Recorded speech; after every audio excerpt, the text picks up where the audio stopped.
The iPhone 15 is coming in a few days and we now have our first hands-on look at the final plastic mock-up showcasing the near final design.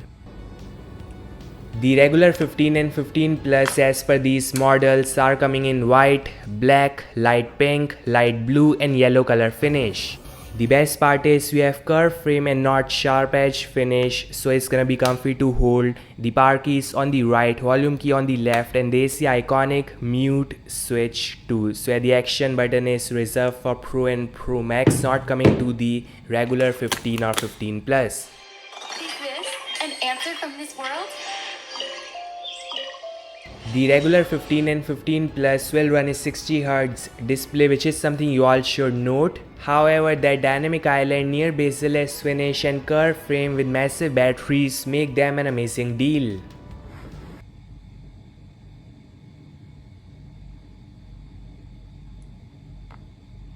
Now yes, of course, the highlight of the show, USB Type-C port to the bottom. Some rumors suggest we may see colorful Type-C cable in the box with braided finish, something like this. So a Type-C is here and lightning cable won't work anymore on the iPhone 15 because it's too small for it.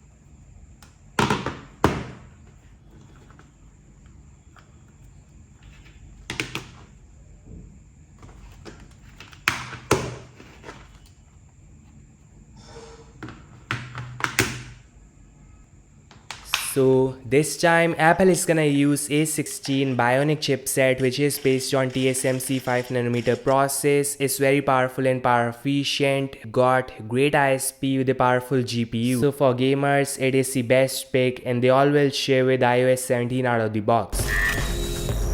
The camera specs are all new: 48 megapixel main, 12 megapixel super wide and a new selfie shooter. So it's gonna take some awesome daylight and night shots, I'm sure about that. Finally, the iPhone 15 may start from $799 and 15 Plus from $899. So which one would you choose? Comment down below and I'll meet you guys in the next one. Like, subscribe and peace out.